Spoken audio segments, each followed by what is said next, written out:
Mithril was a precious silvery metal, stronger than steel but much lighter in weight, which was mined by the dwarves in the mines of Khazad-dûm and could be beaten and polished without being weakened or tarnished.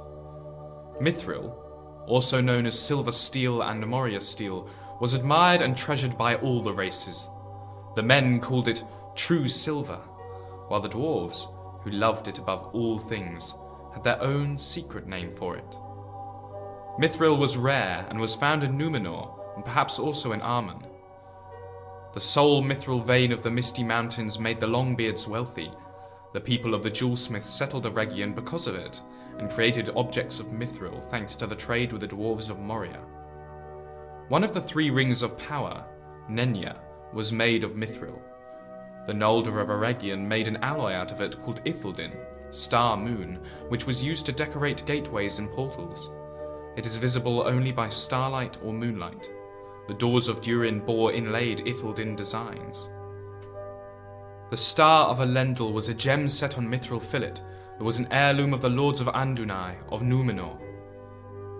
After the downfall of Númenor, the only source of mithril was Moria.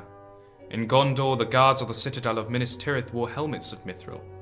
The smiths of Rivendell also created a second Star of Elendil of mithril, after the first one was lost with Isildur. Even before Moria was abandoned by the dwarves, mithril was worth 10 times its own weight in gold.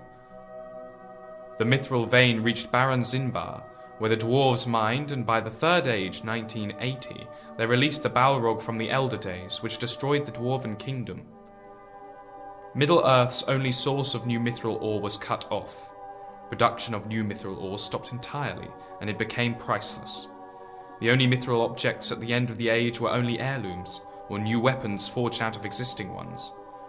The mithril helmets worn by the guards of the citadel were also considered heirlooms from the glory of old days. During the War of the Ring, Arwen prepared for Aragorn a banner with the livery of Elendil in mithril, gems and gold. Aragorn used this during the Battle of the Pelennor Fields to herald the return of the king. After Gimli became Lord of Aglarond, he and his dwarves forged great gates of mithril to replace the great gates of Minas Tirith, which were broken by the Witch King of Angmar. Of all items made of mithril, the most famous is the small shirt of mail received from the hoard of the dragon Smaug and given to Bilbo Baggins by Thorin.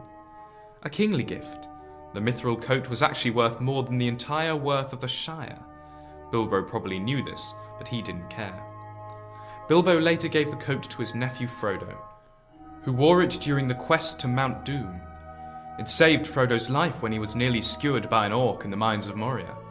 It was later taken by the orcs who had captured him in the pass above Cirith Ungol, and passed on to the Dark Lord's servants at Barad-dûr.